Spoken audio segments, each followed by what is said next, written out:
There was a bulldozer rolling straight toward my horse stables, and the HOA president was standing in front of it like she was leading a military charge.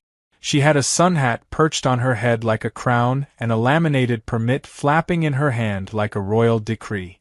I was barefoot, still holding my coffee, watching the driver rev the engine while Karen screamed at him to push through my fence. And just when the front loader dropped to the ground like it meant business, my neighbor's dog started barking wildly. Why?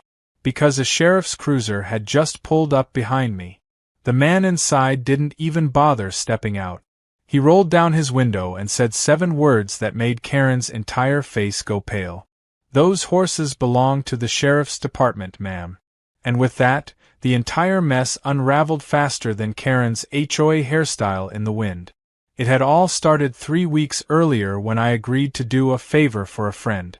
I own 10 acres of land just outside the city limits, technically not under any HOA, but unfortunately right next to a neighborhood that was run like a private dictatorship.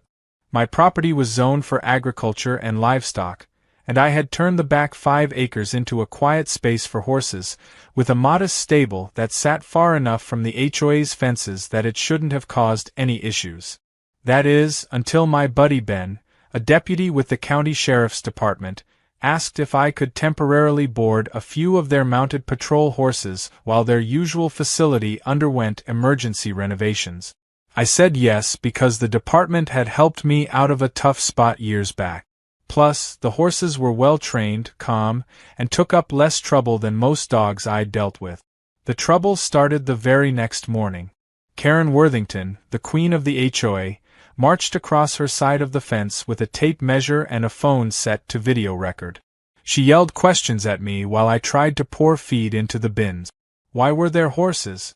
Was I licensed? Did I know how much noise hooves made? She even asked if my permit included manure management. I ignored her at first, thinking maybe she just needed to blow off some steam. But then she started sending me HOA violation slips, printed and slid under my gate, even though I didn't live under her authority. One slip said my stable roof color clashed with the neighborhood palette. Another warned of livestock odor concerns reaching residential backyards. I laughed at first.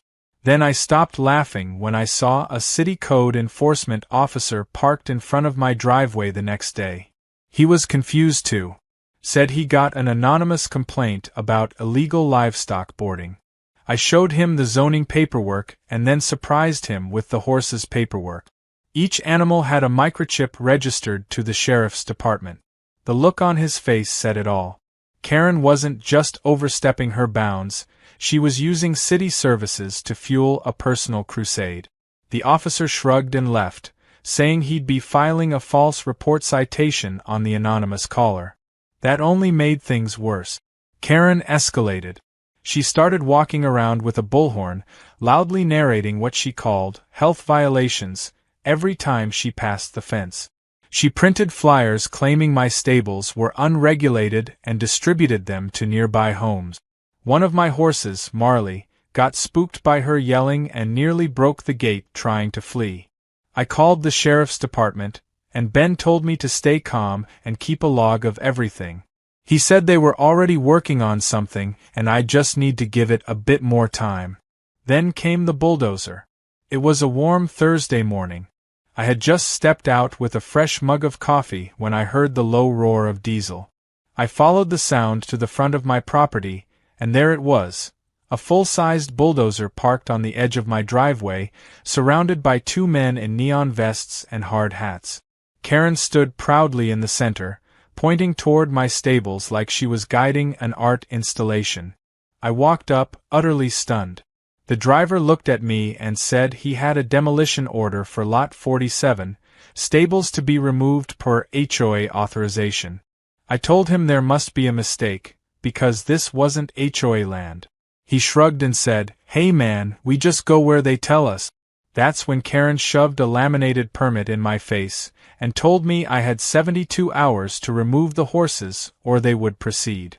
I pointed out, as calmly as I could, that this wasn't even HOA jurisdiction. She smiled and said, "That's what you think." That's when everything clicked. She had filed something, probably forged it, to get a permit approved. She was that determined. I warned her, clearly and loudly, that if she so much as scraped the side of those stables, she was messing with county property, not mine. She laughed. She actually laughed and said, "What's a county going to do against the HOA?"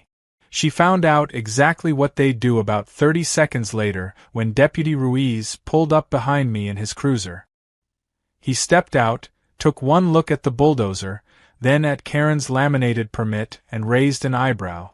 Karen started talking fast, using phrases like visual harmony and unacceptable structures, while Ruiz calmly pulled out his radio.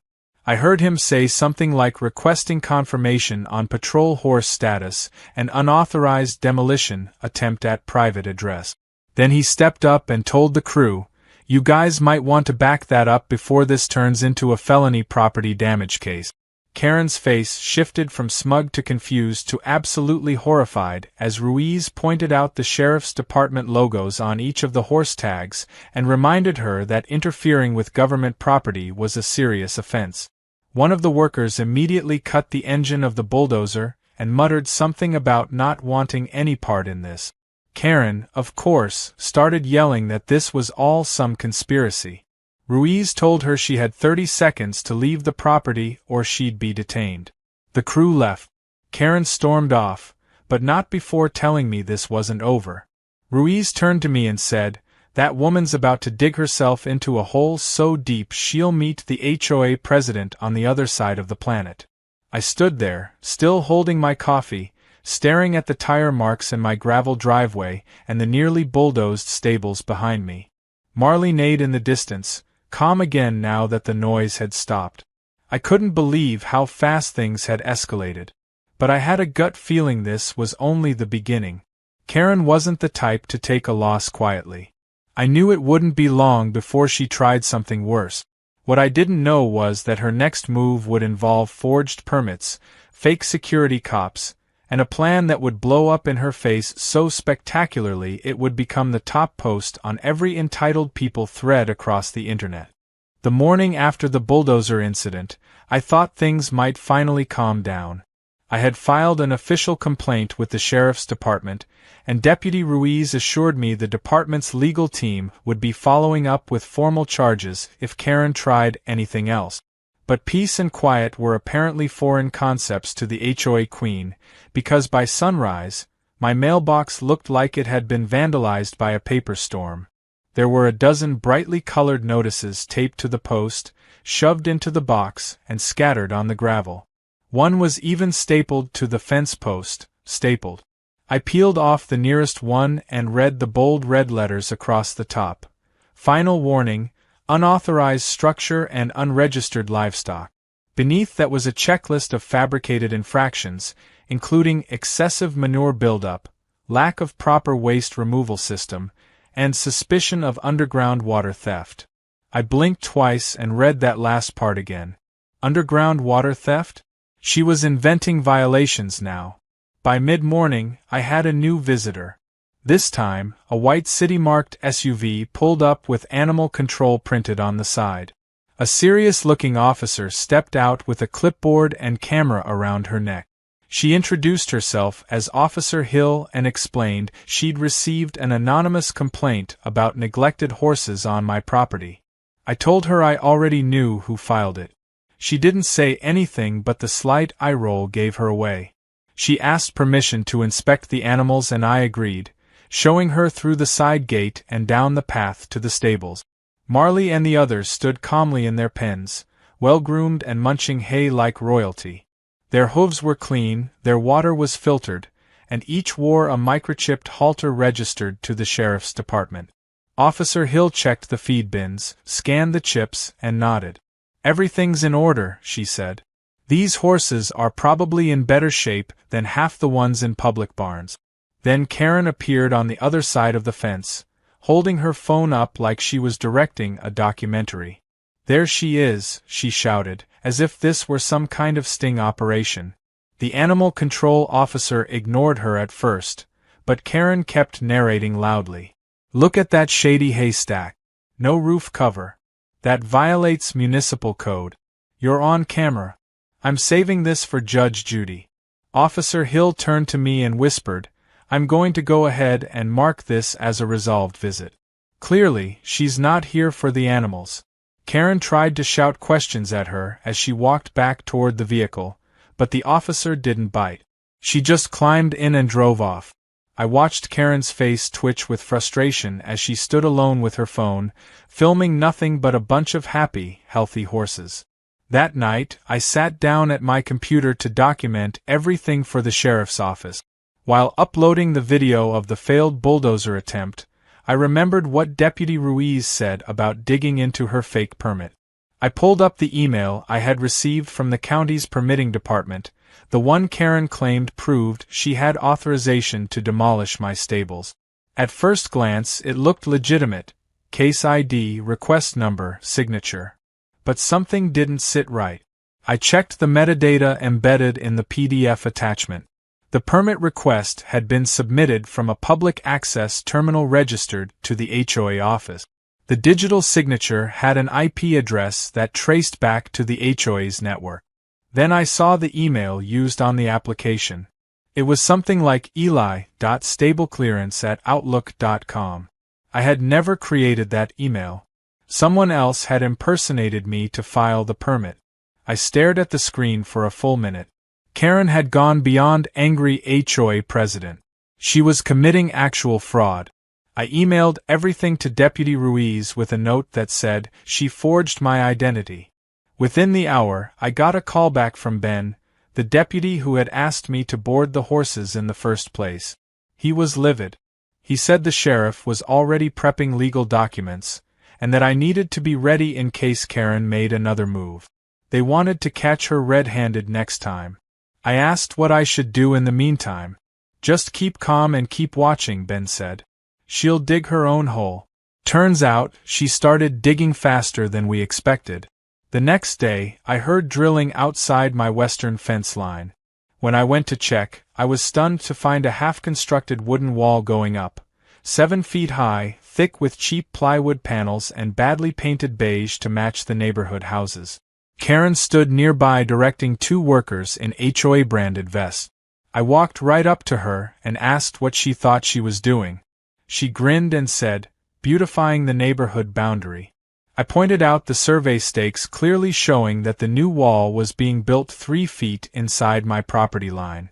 She dismissed that with a wave of her hand. We have an easement agreement, she said. You'll get used to it. I told her flat out that I would be calling the sheriff again. That's when things took an even stranger turn. That evening, just as I was walking the perimeter with Marley trotting behind me, a pair of uniformed men appeared at my front gate. Their uniforms looked like law enforcement, badges, belts, radios, but something was off. One of them introduced himself as Officer Bradley from HOA Community Enforcement. He told me I was trespassing on HOA-monitored property and that I was to vacate the area behind the new fence. The other man began unhooking a plastic zip tie from his belt like he was preparing to restrain me. I asked both men for ID. Neither had a badge number. One flashed a plastic security card that read, HOA Patrol, Volunteer Division. I didn't back down. I said, unless you're law enforcement, I suggest you leave. One of them stepped forward and grabbed my arm. That was all it took. I hit the emergency button on my phone. Within 10 minutes, 2 real deputies pulled up, Ruiz and Ben. They walked in, saw the situation, and the second they realized these guys were impersonating real officers and attempting to detain a civilian on private land, the entire tone changed. Ben ordered both men to sit down and wait while their IDs were run. Karen showed up mid-scene yelling about HOA rights and property lines, but she went quiet when Ruiz informed her the men she hired were being investigated for impersonating law enforcement. Both fake officers were placed in handcuffs. Ruiz had a body cam rolling the entire time. The best part? One of the horses, Marley, decided to stick his nose over the fence and nudge one of the detained men's heads during the entire cuffing process, like he knew justice was being served. Karen screamed that she would file complaints against the sheriff's department and sue the entire county. Ruiz calmly replied, "You may want to retain a criminal defense attorney before you talk about lawsuit." The story hit social media almost instantly. My security camera footage, paired with Ruiz's body cam, created a montage so ridiculous it looked like something out of a bad reality show. Karen yelling at uniformed deputies, fake cops being arrested, a sheriff's horse watching like a disapproving judge. The video got uploaded to TikTok and reshared across Reddit's entitled people and public freakout sub. Within hours, the views crossed 50,000. By the next morning, the number was in the hundreds of thousands. I got messages from people I hadn't heard from in years. A local news channel even reached out for an interview. But as satisfying as it was to see Karen finally getting some backlash, I knew she wasn't finished. Her ego wouldn't let her lose that easily. And the way she was talking about hiring legal counsel and countersuing the county told me one thing: the next phase of her madness was about to begin. And if I thought fake cops and bulldozers were the peak, I was about to learn that Karen still had more tricks up her perfectly ironed sleeve. It was just after sunrise when I heard the metallic clanging echoing down my gravel driveway again. At first, I thought maybe it was more construction workers still trying to slap that ridiculous beige wall together. But when I came around the corner, what I saw made my jaw hang open.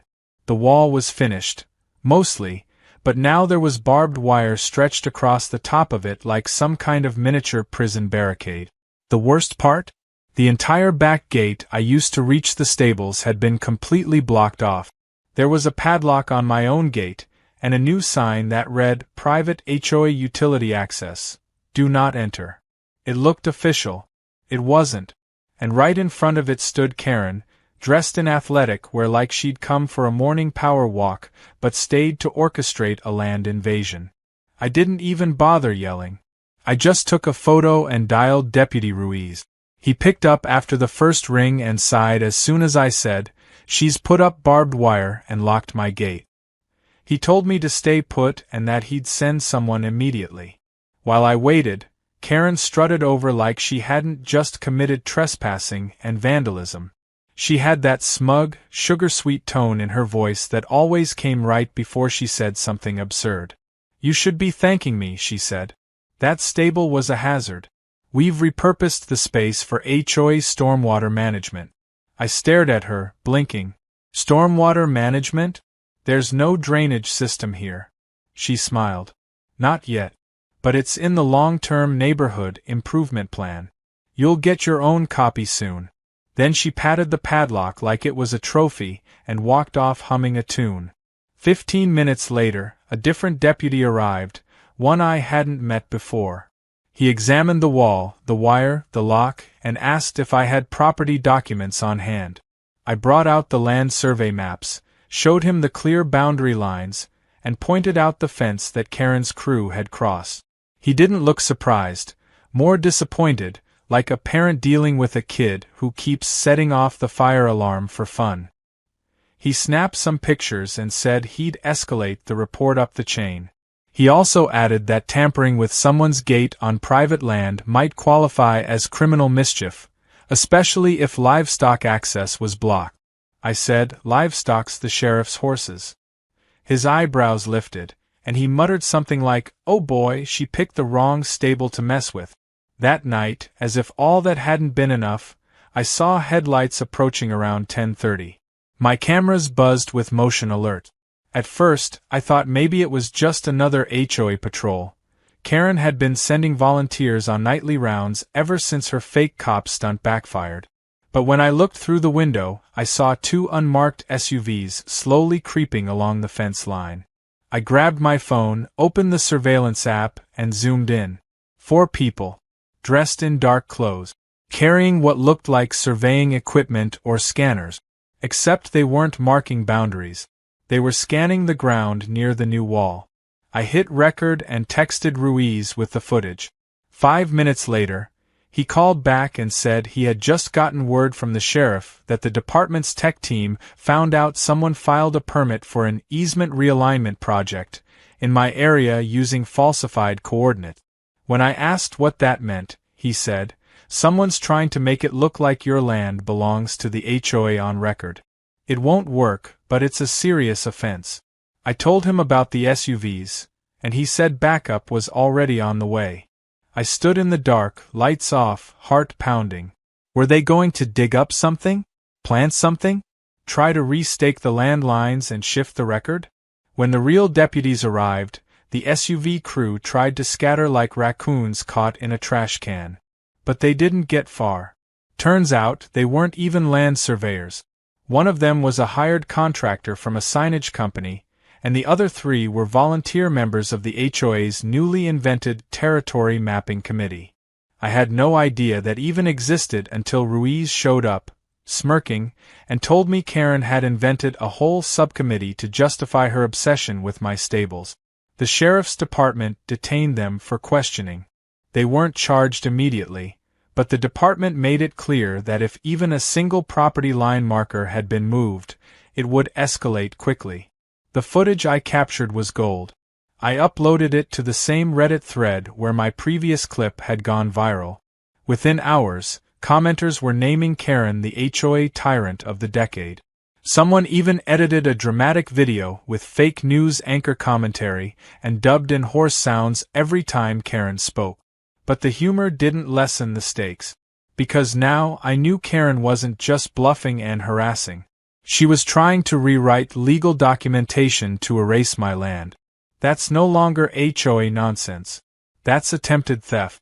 The next afternoon, just when I thought the circus couldn't possibly outdo itself, I walked outside to find yet another shock. Karen had installed a giant wooden sign, painted in glittery blue and white, that read "Future Site of HOA Harmony Garden and Reflection Zone, coming soon." It had flowers painted on it, a fake donation QR code, and a caption at the bottom that read "Sponsored by HOA Vice President Karen Worthington." She had officially declared my stable yard as her next community project. That was the moment I lost it. I wasn't angry in the yelling sense. I was angry in the cold, focused, lawyer with a filing cabinet sense. I went back into my house, locked the door, turned on every light in the office, and started digging. Karen didn't realize I had access to more than just old survey map. I had archived emails, zoning applications from when I first bought the land, and even copies of her HOA's own charter. One clause in particular jumped out at me. The HOA shall have no jurisdiction over adjoining lands not formally annexed through mutual consent and recorded transfer. That one sentence was about to become her worst nightmare. I forwarded everything to Ben and asked him to run a few things past the county's legal affairs liaison. Within hours, they confirmed something critical. Karen's application to change the easement had already been flagged by the zoning department for suspicious documentation. They were preparing to hold a formal review hearing. I asked if I'd be invited. Ben said not only would I be invited, I'd be the key witness. The hearing would be public. Karen would have to defend her fake permits, her security volunteers, her fake fence, and her territorial fantasy in front of a panel of government officials. That night, I slept better than I had in weeks. The next morning, I began making a list. Everything she'd done, from the bulldozer to the fake cops, the barbed wire, the midnight mapping crew, the fraudulent permit filings, all of it was going to be laid out, piece by piece, in front of the people who had the power to finally shut her down. I didn't want revenge. I didn't need her to be humiliated. I just wanted her out of my life. But as fate would have it, the upcoming hearing wouldn't just provide justice. It would deliver the most unexpected and satisfying twist of the entire saga.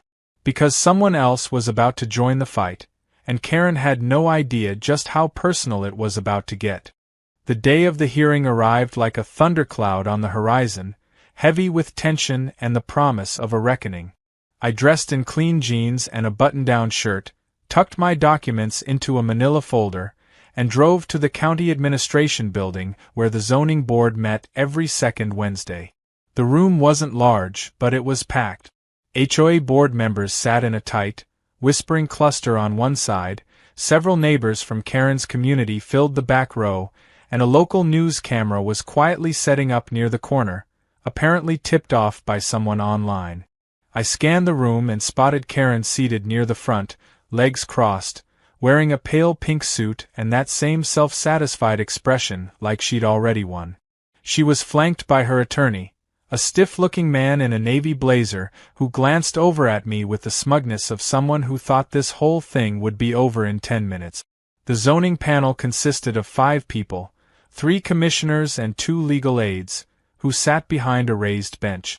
Once the session began, they moved briskly through minor issues until they reached our case, which they labeled, Petition to Modify Easement and Enforcement Dispute, HOA versus Adjacent Property Owner. The chairwoman adjusted her glasses, looked directly at Karen's lawyer, and said, Begin. Karen's attorney launched into a speech full of empty phrases like community improvement, easement misunderstandings, and mutual benefit. He insisted that the stable was too close to residential properties and that the HOA had attempted to resolve the matter peacefully through beautification effort. When asked about the fake permits, he claimed it was a clerical error. When asked about the fake cops, he described it as overzealous neighborhood security volunteers misunderstood by the community. By the time he was done, even some of the HOA members behind Karen looked uncertain. Then the chairwoman turned to me and said, Mr. Ward, your side? I stood up and calmly placed a thick folder on the podium.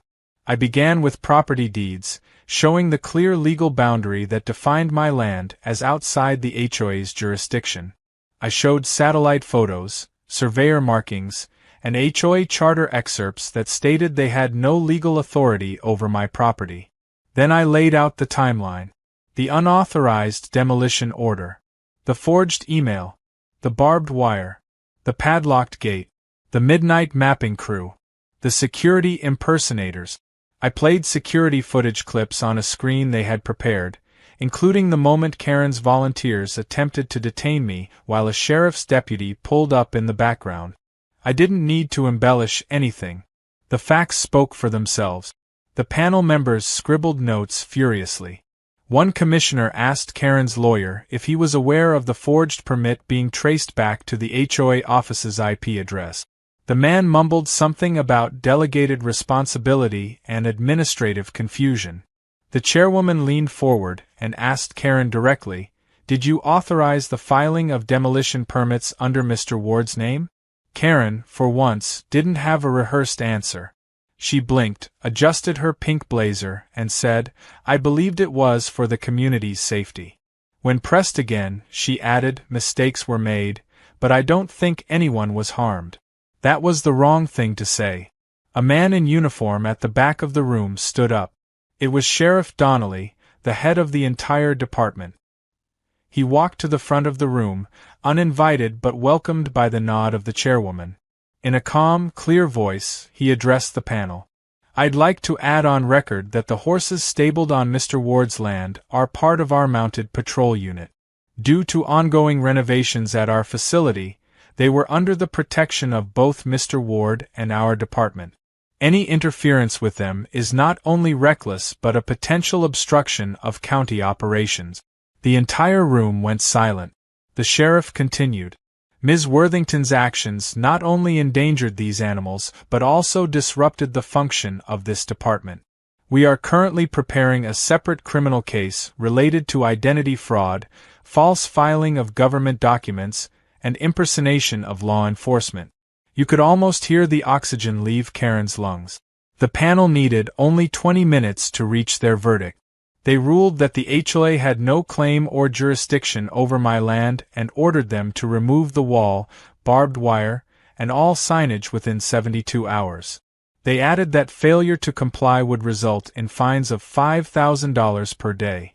They also recommended an immediate county investigation into the HOA's leadership for abuse of authority. Karen tried to interject as they concluded, saying, But what about the community garden? But her words were drowned out by murmurs and stares. After the hearing, I walked out into the parking lot with a sense of relief washing over me for the first time in weeks. But the surprises weren't over yet. As I approached my truck, a woman called my name. I turned to see a tall lady with short dark hair and a county badge clipped to her blazer. She introduced herself as Melissa Grant, County Legal Affairs. She handed me a copy of a separate case file and said, "You're going to want to read this. Turns out, your HOA friend filed 3 other fraudulent applications under different names, yours and 2 neighbors. She's looking at multiple charges." As I flipped through the paperwork, my phone buzzed with a message from Ben. It was a screenshot. Karen had just been formally removed from her position as HOA president, effective immediately. A replacement would be elected at the next emergency meeting. Along with the screenshot was a short message. "Told you to give her rope. She tied the knot herself." By the time I got home, the wall had already been partially taken down. Whether it was out of fear of the fine or shame, I didn't know. The horses seemed calmer, almost as if they sensed the tension had passed. I stood by the gate and watched Marley nudge the hay bale like he was reclaiming his turf. I chuckled. He'd been the most patient creature through the chaos. Later that evening, I received an invitation in my mailbox, not from the HOA but from one of its former board members. It was an apology letter and an invitation to speak at the next community town hall about land rights and neighbor boundaries. I politely declined but thanked them for finally seeing reason. The same person left a second note a day later, apologizing for voting Karen into power in the first place. Seems regret was spreading faster than HOA newsletters ever did. 3 weeks after the hearing, the property finally felt like it belonged to me again. The barbed wire was gone, the padlocked gate had been removed by county order, and the garish Harmony Garden sign had been taken down and carted off like it was radioactive. A crew from the HOA, this time hired by the interim board, showed up quietly early one morning and dismantled the rest of the wall without a single word. They even left behind a thank you card that someone had scribbled on with what I assumed were guilty hands. The card read, "Sorry for all the madness. We didn't sign up for this. We hope the stables stay." I kept it on the fridge, not out of sentiment, but as proof that at least someone in that mess had found their conscience. For the first time in months, my mornings weren't filled with shouting, paperwork, or bulldozer engines. Just hay bales, hoofbeats, and the occasional neigh from Marley, who had become somewhat of a local celebrity thanks to the viral footage.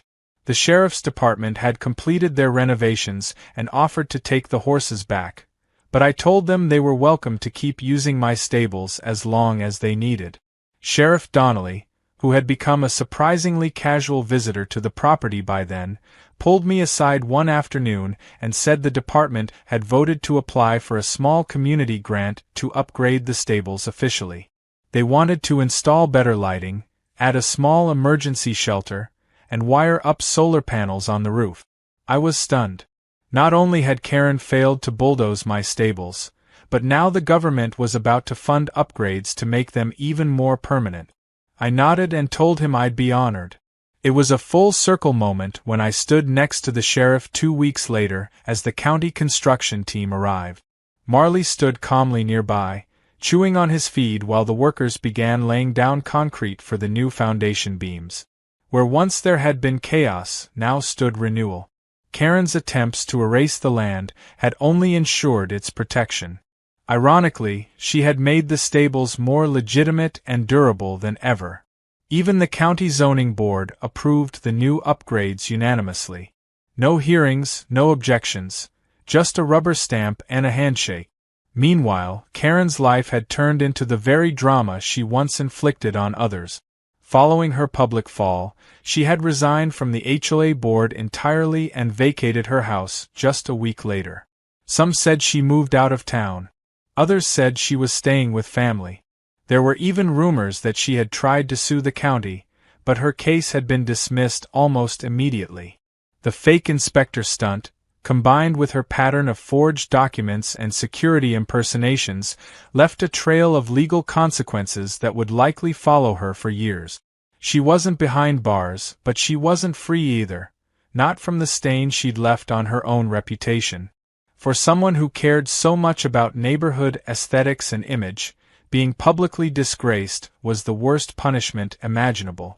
A month after her departure, I received another letter, this one from the newly elected HOA president. His name was Greg Turner, a retired firefighter who had lived in the neighborhood for over 20 years. He asked if I would be willing to consult on a new HOA community policy about boundary respect and external property cooperation. I laughed reading the letter, not because it was absurd, but because it was so surprisingly decent. I wrote back politely and declined the invitation, but I offered to provide copies of the documents I had gathered throughout my ordeal so they could use them as a reference. I also told him if they ever needed to host an event for kids or families, I'd be happy to offer the stables for horse rides or educational demonstrations. His reply was short and sincere. He wrote, "Thank you for setting an example, even when everyone else tried to knock it down." A few weeks later, the community took me up on the offer. One Saturday afternoon, dozens of local families came to my property for what the sheriff jokingly dubbed Horse Peace Day. The kids met Marley and the other patrol horses, got to sit in the saddle, and took photos next to the shiny new stables, now complete with solar-powered lanterns and fresh paint. The sheriff himself came in uniform, shook my hand in front of the crowd, and handed me a certificate of appreciation on behalf of the department. We laughed when he said, "No HOA in history has ever inspired this much goodwill." What surprised me most were the people from Karen's old circle who approached me that day. One woman who had voted with Karen on the board came up holding her young daughter's hand. She said, "We had no idea how far she was taking it. We thought you were just being difficult." I told her it was water under the bridge. Truthfully, I had no energy left for grudges. The fight had been exhausting, but the outcome had been worth every second of stress. In defeating someone like Karen, I hadn't just defended my land, I had reminded an entire neighborhood what boundaries, respect, and common sense looked like. There was one final moment that I'll remember for the rest of my life. The sun was setting on Horse Peace Day, the crowd was starting to clear, and I was walking Marley back to the stable when I saw a sheriff's cruiser parked at the fence.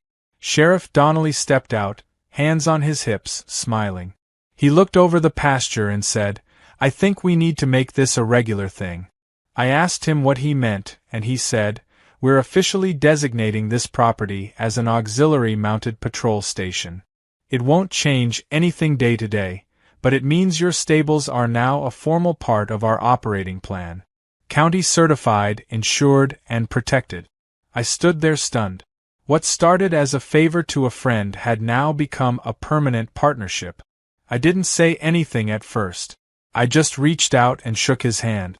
As the sun dipped behind the hills, casting long golden streaks across the field, Marley neighed softly behind us. I looked out over my land that Karen tried to seize, demolish, and rewrite, and felt something I hadn't in a long time. Peace. Not just the absence of conflict, but the presence of respect, earned and reclaimed. The nightmare that began with a bulldozer had ended in a salute, a certificate, and a stable that would stand stronger than ever. Weeks later, someone sent me a link to a new post on Reddit. The video had over 2 million views now. The top comment read, "Karen tried to bulldoze a sheriff's horse and got bulldozed by the law instead." I smiled reading it, sipped my coffee, and looked out the window as the patrol horses walked the fence line in the morning light. Justice, it turned out, had hooves, and a long memory.